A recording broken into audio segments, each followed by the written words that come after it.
قنع ويكا حقኛ መራሒ ምዃን ማለት ምሁር ፈላጥ ሓያል ደፋር ልዕሊ ሰባት ምዃን ንሰባት ትእዛዝ መሃብ ገባርን ሓዳግን ምዃን ከም ድላይካ ምንባር ምዕማፅ ምግባት ኣብ ቤተ መንግስቲ ምቕማጥ ተዓጅብካ ምኻድ ሰብ እንደፋራኻ ምንባር ማለት ዘይኮነሲ ብእግዚአብሔር ዝተቐብአ ብመንፈስ ቅዱስ ዝምራሕ ብቁኑዕ መገዲ ዝመርሕ ይቁናዕ ወይ ከዓ ሓቀኛ መራሒ ዝበሃል መሪሕነት ወይ ከዓ ሓላፍነት ድማ ካብ ገዛእ ርእስኻ ትጅምር ንገዛእ ርእስኻ ጽቡቕ ጌርካ ተመሓድር ግዜኻ ብግቡእ ትጥቀመሉ ብፕላን ትጓዓዝ ጸጋኻን ተውህበኻን ኣለሊኻ ብራእይ ትጓዓዝ ኣምላኽካ ትፈልጥ ንሕብረተሰብካ ትጠቅም ብነፃ ዝተዋሃብካዮ ጸጋ ወይ ከዓ ተውህቦ ብነፃ ንህዝቢ ተካፍል ዝብሉ ናይ ሓደ ህይወቱ ብግቡእ ዝመርሕ ሰብ ቀንዲ መግለፂ ባህርያት እዮም ካብኡ ሓሊፉ ንብፀቱ ንስድርኡ ንኸባቢኡ ንዓዱ ንሃገሩ ዘለዎ ፍቕሪ ሓልዮት ተወፋይነት ኣበርክቶ እውን ናይ ሓደ ቁኑዕን ሓቀኛን መራሒ መምዘኒ እዩ ብሓፈሽኡ ነቲ ንስኻ ትገብሮ ዘለኻ ዕላማ ንኽትገብሩ ሰባት ከኣምኑኻ ወይ ከዓ ክፈትውኻ ወይ ከዓ ክስዕቡኻ ክረጋግፁልካን ክምስክሩልካን ትደሊ ተኾንካ ንስኻ ቁኑዕ ወይ ከዓ ሓቀኛ መራሒ ኣይበቃዕኻን ኣለኻ ማለት እዩ መሪሕነት ማለት ካብ ካልእ ከይተፀበኻ ንስኻ ባዕልኻ ክትገብሮ ደስ ዝብለካ ተኾይኑ እዩ ተዘይኮይኑ ግን ፖለቲከኛ እምበር ሓቀኛ ወይ ከዓ ቁኑዕ መራሒ ኣይበቃዕኻን ኣለኻ ማለት እዩ ቁኑዓት መራሕቲ ንደቂ ሰባት ሂወቶም ትርጉም ከም ዘለዋ የርድዎም ደቂ ሰባት ድማ ፍሬኻ ሪኦም እዮም ዝስዕቡኻ ንዕኦም ዘድልዮም ሂወቶም ዝልውጦም ነገር ካባኻ ከም ዝረኽቡ ፈሊጦም እዮም ዝስዕቡኻ ሐዋርያ ጴጥሮስ ንክርስቶስ እንታይ ኢልዎ ንሕና ሂወት ዝህብ ቃላት ካባኻ ረኺብና ኢልዎ ንሕና ሂወት ዝህብ ቃላት ካባኻ ረኺብና እዚ ማለት ድማ ናይ ዓሳ ቢዝነስ ነርና ሂወትና ጽቡቕ ንመርሕ ነርና ሕጂ ግን ካብኡ ዝበለጸ ነገር ካባኻ ረኺብና ቅድሚ ሕጂ ንዓድና ጥራይ ንሰርሕ ነርና ኣብ ዓድና ጥራይ ንፍለጥ ነርና ሕጂ ግን ንዓኻ ሒዝና ንሙሉእ ዓለም ክንልውጥ ኢና ብፃዕርና ክንረኽቦ ዘይንኽእል ካብ ደቂ ሰባት ክንረኽቦ ዘይንኽእል ዝዓበየ ክብሪ ብኣኻ ረኺብና እዩ ዝብሎ ዘሎ ማለት እዩ ስለዚ ክርስቶስ ንሃዋርያ ካብቲ ዝፈልጥዎን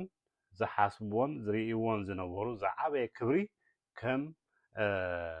ክረኽቡ ከም ዝኽእሉ ሂወቶም ሂወት ካልኦት ሰባትን ክልውጡ ከም ዝኽእሉ ብስሙ ክሰብኩን ዓበይቲ ተኣምራት ክገብሩን ሙሉእ ስልጣን ዝሃቦም ዝዓበየ ጸጋ ምዃኑ ተረዲእዎም ማለት እዩ መሪሕነት ካልኦት ሰባት ብዝሃቡኻ ስልጣን ኣይኮነን ዝጅምር ካብ ውሽጢኻ እዩ ዝምንጩ ነፍሲ ወከፍ ሰብ ድማ መራሒ ክኸውን እዩ ተፈጢሩ መራሒ ናይ ገዛእ ርእሱ መራሒ ናይ ስድርኡ መራሒ ናይ ኩሉ ኣብ ምድሪ ዘሎ ፍጥረታት እግዚኣብሔር ንኣዳም ኣቦና ኣብ ልዕሊ ኩሉ ፍጥረታቱ ክነግስ ሙሉእ ስልጣን ሂብዎ እዩ ወላ ኣብ ልዕሊ ሰይጣን ማለት እዩ ንሕና ደቂ ሰባት ግን ብስንፈትና ኣይጠቕምናሉን ዝተዋሃበና ስልጣን ካብ እግዚኣብሔር ዝተዋሃበና ጸጋን ስልጣንን ተውህቦን ኩሉን ኣይንጥቀመሉን ኣለና ምናልባት መራሒ ክንብል ከለና መጀመርያ ኣብ ኣእምሮና ዝመጽእ ስልጣን ዘለዎ ማዕርግ ዘለዎ ሽመት ዘለዎ ትምህርቲ ዘለዎ ሰብ እዩ መሪሕነት ክበሃል ከሎ ግን ከምኡ ጥራይ ማለት ኣይኮነን ንኣብነት ኣብ ሓደ ዓቢ ትካል ኣብ ሓደ ካምፓኒ እቲ ኣዝዩ ኣገዳሲ ሰብ መን እዩ እቲ ዶክተር ዶ ዋላስ እቲ ናይ ጽሬት ዝሰርሕ እቲ ኣመሓዳሪ ዶ ዋላስ እቲ ሴክሬታሪ እቲ ጀነራል ዶ ዋላስ እቲ ኮፕራል እቲ ቀንዲ ኣገዳሲ መራሒ ዝበሃል ኣይናይ እቲ ቁኑዕ መልሲ ኩሎም ኣገደስቲ መራሕቲ እዮም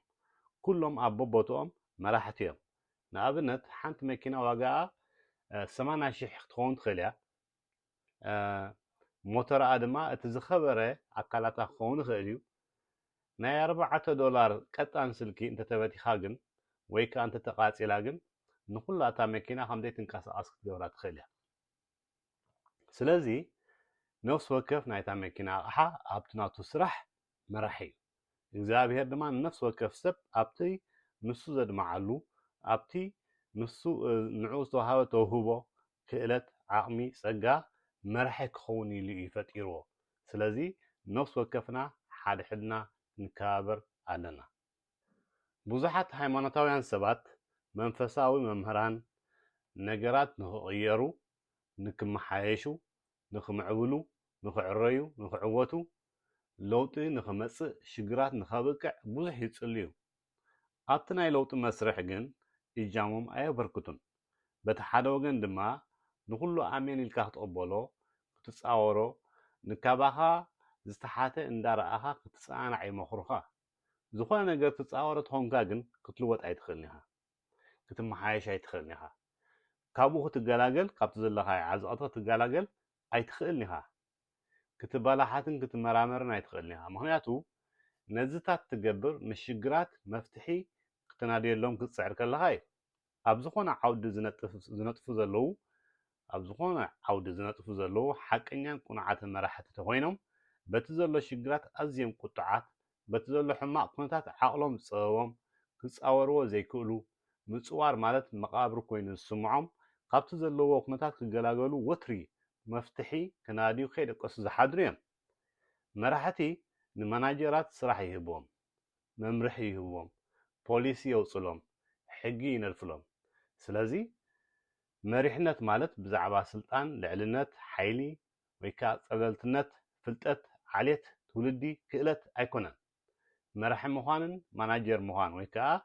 ኣመሓዳሪ ድዩ ኣካያዳ ስራሕ ምዃን እዚ ክልቲኡ ፍልልይ ኣለዎ መራሕቲ ተኮይኖም ኣመሓደር ክኾኑ ይኽእሉ እዮም ኩሎም ኣመሓደርቲ ወይ ከዓ ማናጀራት ግን መራሕቲ ማለት ኣይኮነን ንኣብነት ኣመሓዳሪ ተኮይኑ ነቲ ላዕለዎት መራሕቲ ዘውፅዎ መደባት ሕግታትን ካልእን ኣብ ግብሪ ከም ዝውዕል ዝገብር መራሕቲ ኮይኑ ግን ነቲ ዝነበረ ሕጊ ቀይሩ ሓድሽ ሕጊ ሓድሽ ፖሊሲ ዘቕም ለውጢ ዘምጽእ ዕብየት ዘምጽእ ፖሊሲ ዝነድፍ ማናጀራት ወይ ከዓ ኣመሓደርቲ ወይ ከዓ ኣካየድቲ ስራሕቲ ኮይኖም ነቲ ዝነበረ ባህልን ልምድን እዮም ዝሕቁ መራሕቲ ግን ንዕኡ የመሓይሽዎ ወይ ከዓ ይሰብርዎ ናቶም ቅዲ ድማ የተኣቱ ማናጀራት ኣብቲ መሰረታዊ ነገራት እዮም ዘተኩሩ መራሕቲ ግን ኣብ ዕብየትን ክብ ኣብ ምባልን እዮም ዘተኩሩ ነቲ ዝሓሰብዎ ዕላማ ከመይ ገይረ ክገብሮ እየ ኢሎም ኣይሽገሩን እዮም ንግበሮ ጥራዮም ዘብሉ ማናጀራት ንሓደ ነገር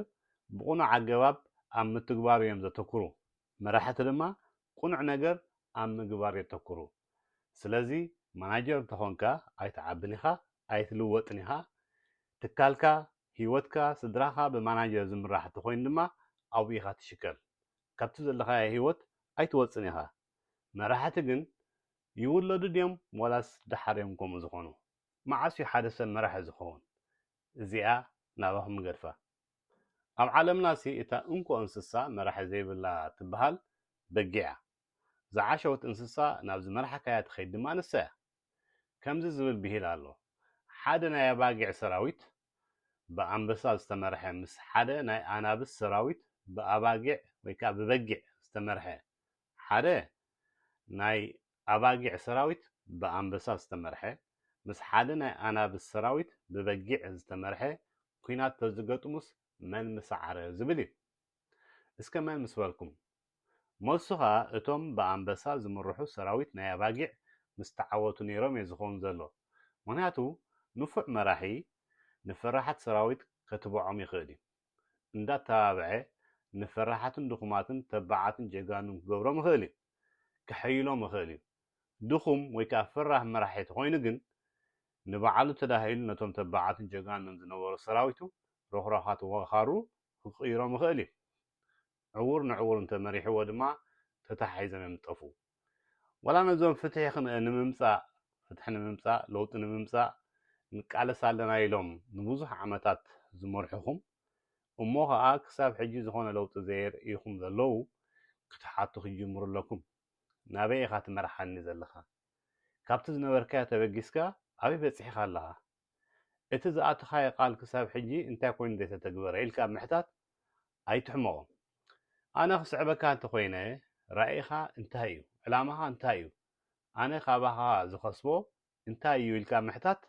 ኣገዳሲ እምበር ኢልካ ሓደ ሰብ ብዘረባ ድዩ ብትምህርቲ ድዩ ፖለቲካ ድዩ ብካልእ በሲሉ መፂኡ ብዓብላሊ ኮይኑ ንሕቲ ራእዩ ሲልካ ድሕሪኡ ምኻድ ማለት ኣይኮነን ራእይ ክህልወካ ማለት እኮ መጻኢኻስ ካብዚ ዘለኻዮ ዝሓሸ ምዃኑ ይረኣየካ ማለት እዩ ኣብዚ ሕጂ ዘለኻዮ ኣብቲ ሰባት ክትህልዎ ዝደልዩኻ ቦታ እንተሃሊኻ እሞ ነቲ ዘለኻዮ ደረጃን ቦታን ተዘይፈቲኻዮ ካብኡ ቀልጢፍካ ክትወፅእ ዘለካ መራሒኻ ክትቅይር ኣለካ ጎይታና መራሒና ኣምላኽና ኢየሱስ ክርስቶስ ኣነ ኣንበሳ ናይ ይሁድ እየ ኢሉ ኣንበሳ ድማ ንፉዕ መራሒ ስለ ዝኾነ ንኹሉ እቲ ካብ ንፉዕ መራሒ ምዃን ዝዕንቅፆ ነገራት ኣቐዲሙ ይኣልዮ እዩ ንኹሉ እቲ እንተታት ይኣልዮ እዩ ሙሉእ እምነት ገይሩ እዚኣ ክገብራ ኣለኒ እዚኣ ድራረይ እያ ኢሉ ጥራይ ዝሓስብ ማለት እዩ እዚ ክብር ተዓኒ እዩ እዚ ኣይክብሎን እየ እዚ ኣይከውን ኢሉ ንነገራት ኣይዋድቖምኒ መሪሕነት ድማ 80 ሚእታዊት ናትካ ጠባይ ናትካ ተሓስባ ክኸውን ከሎ እቲ 20 ሚእታዊት ድማ እቲ ዘጥረኻዮ ክእለት እዩ ስለዚ ሓይሊ መሪሕነት እምነትን ጠባይን እዩ ትምህርቲ ተመክሮ ወይ ገለ ዘይኮነ እቲ ቀንዲ ሓይሊ ድርኺት ናይ መሪሕነት እንታይ እዩ እምነትን ጠባይን እዩ መራሕቲ ድማ ብዓይኖም ዘይኮኑስ ብእምነቶም እዮም ዝርዩ ንሓደ ንፉዕ መራሒ ህይወት ማለት እቲ ኣብ ባይታ ዘሎ ዘይኮነስ ዝርእሲ እቲ ንስኻ ብልብኻ ተኣምነሉ ነገር ምዃኑ እዩ ዝግንዘብ ጸዓዱሲ ጸለምትን ዓለም ክልውጥዋ ኣይክእሉን እዮም መዘናግዒ ጥራይ ኢና ንጥቀመሎም ይብሉ ኣብ ኦሪት ዘፍጥረት ምዕራፍ 1 ቁፅሪ 26 ከም ዝብሎ ግን ኣብ መጽሓፍ ቅዱስና ማለት እዩ ኩላትና ብመልክዕን ምስልን ናይ እግዚአብሔር ዝተፈጠርና ናይ ምምራሕን ምግዛእን ክእለትን ሙሉእ ስልጣንን ከም ዝተዋሃበና ይዛረብ ዓለት ኣይፈሊ ሕብሪ ይፈሊ ቁመት ኣይፈሊ ጾታ ኣይፈሊ ንመዘኻኸሪ ኮነና ኣብኡ እንታይ ዝብል ኣምላኽ ኣብ መልክዕናን ምስልናን ሰብ ንግበር ንዓሳ ባሕርን ንዕዋፍ ሰማይን ንእንስሳን ንብዘላ ምድርን ኣብ ምድሪ ለመም ንዝብል ኩሉ ለመምታን ይግዝኡ በለ እዩ ዝብል መሪሕነት ድማ ብዛዕባ ብዙሕ ናይቶም ዝስዕቡኻ ህዝቢ ዘይኮነስ ንስኻ ናትካ ተውህቦ ኣለሊኻ ኣማዕቢልካ ንደቂ ሰባት ተካፍሎም ኣለኻ ዶ የለኻን ልክዕ ከምዚ ሓንቲ ጥዑም ፍረ ዘፈረየት ገረብ እቲ ፍሬኣ ድማ ብነፃ ንኹሉ ትህቦ ትኸውን ማለት እዩ ስለዚ መራሕቲ ሰዓብቲ ክደልዩ ኣይውዕሉን እዮም ፎሎወርስ ክደልዩ ኣይውዕሉን እዮም ልክዕ ከምቲ ብፍረ ናይ ተኽሊ ንሕና ንማረኾ እቶም ሰዓብቲ ድማ በቲ ፍረ ናይ መራሒ ይማረኹ ፍሪኡ ደልዮም ድማ ይስዕብዎ እዚ ክውን ንክኸውን ግን እቲ መራሒ ፍሪኡ ከርእየካ ኣለዎ እቲ ተውህቡ ከንፀባርቆ ኣለዎ ስለዚ ተውህቦኻ ምስ ዘለኻዮ ተውህቦኻ ንተውህቦኻ ኢሎም ሰባት ድማ ይስዕቡኻ ዋጋ ድማ ይኸፍልሉ ንዑ ንምርካብ ስለዚ ኣብ ዓለም ዝዓበየ መራሒ ክትከውን እንተደሊኻ ኣገልጋሊ ምዃን እዩ ከምዚ ጎይታና መድሓኒና ኣምላኽና ኢየሱስ ክርስቶስ ዝበሎ ኣገልጋሊ ምዃን እዩ ንህዝቢ ዘይኮነስ ንተውህቦኻ ክትግዛእ ኣለካ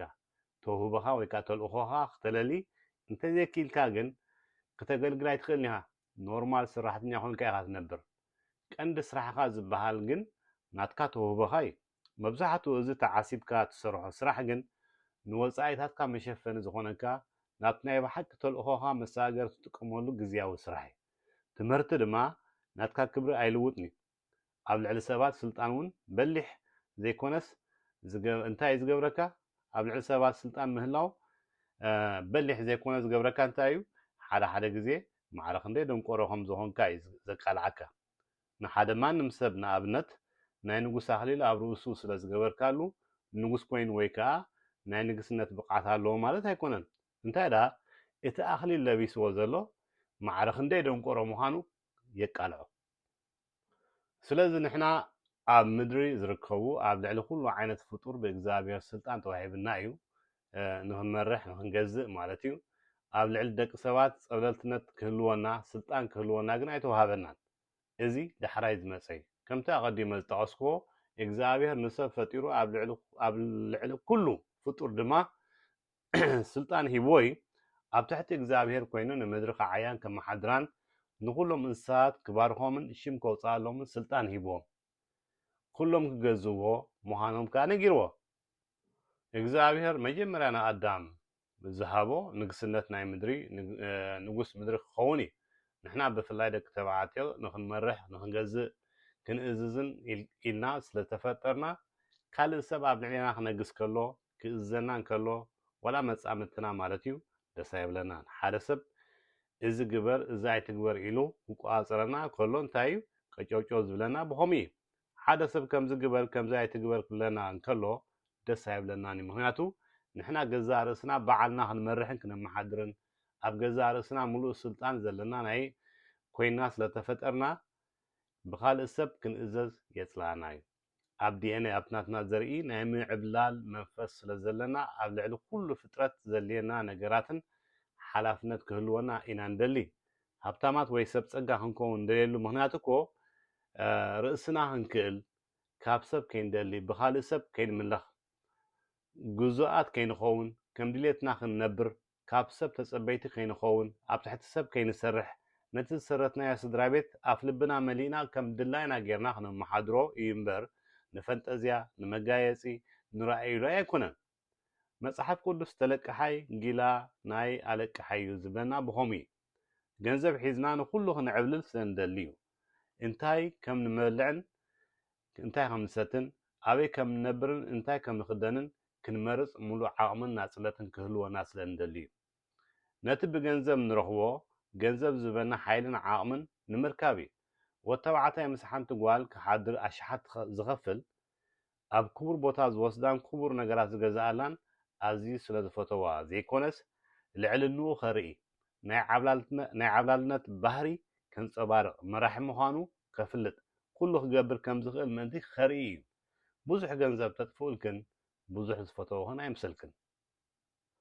ጎይታናን መድሓኒናን ኣምላኽናን ኢየሱስ ክርስቶስ ሰብ ኮይኑ ኣብ ምድሪ እንከሎ ኣብ ልዕሊ ኩሉ ነገራት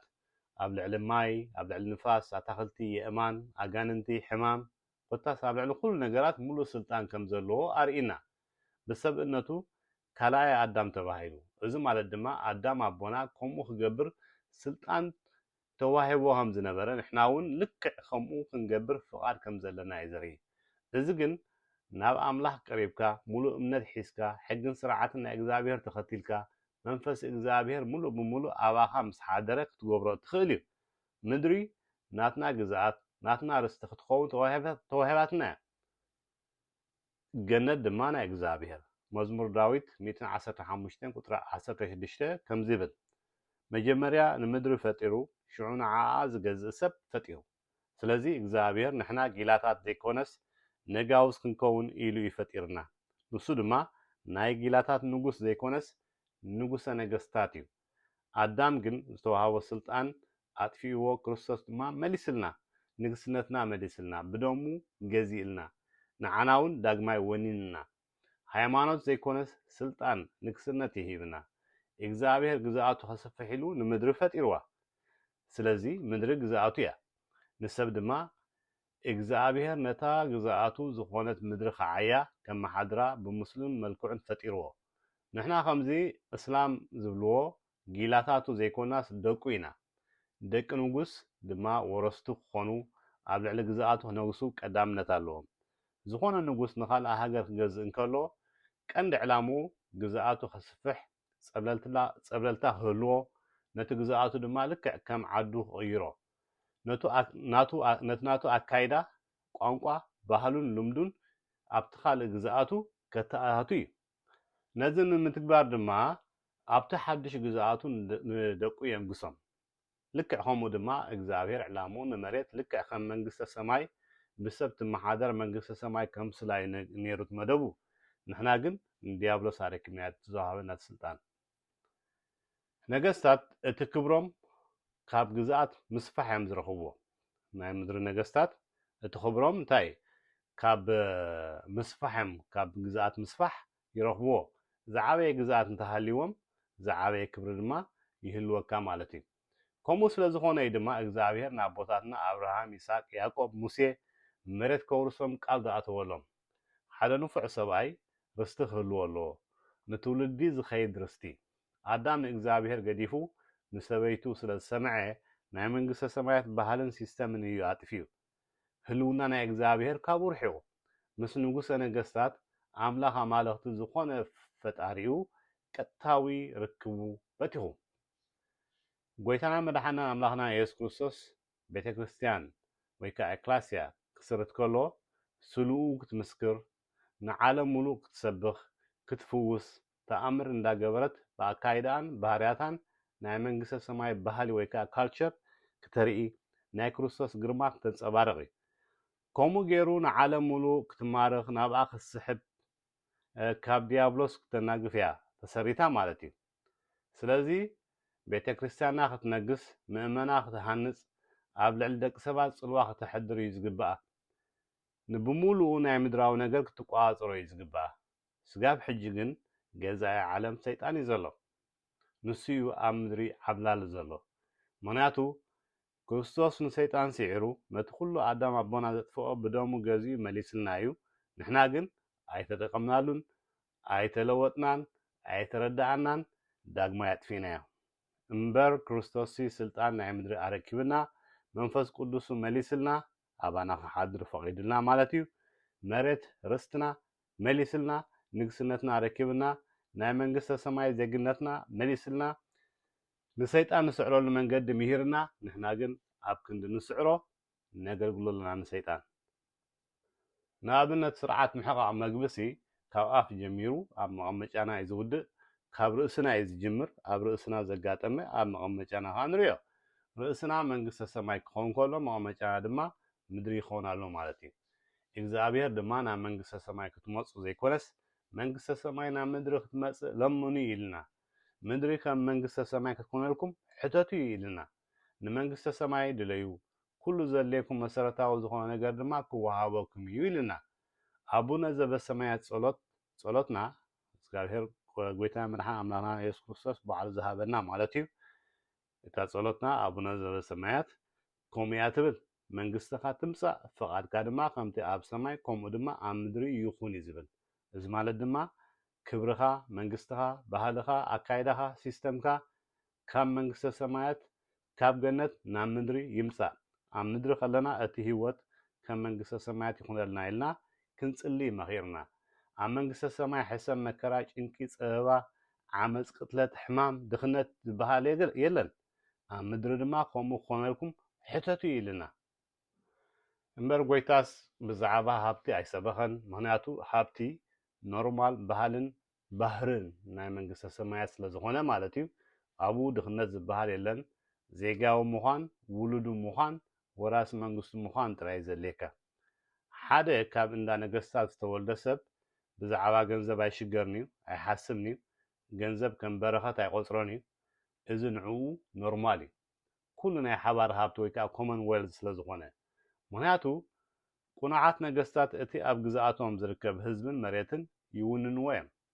ናይ ገዛእ ርእሶም እዮም ዝገብርዎ ከም ውሉዶም ገይሮም ድማ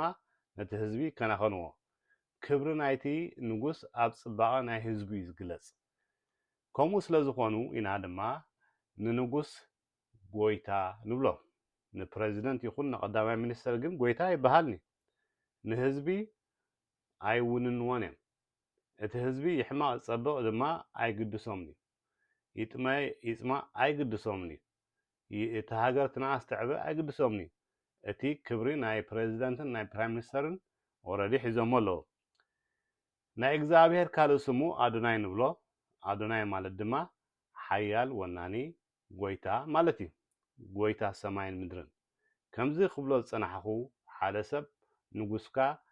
ጎይታኻ ተኮይኑ ወናኒኻ ማለት እዩ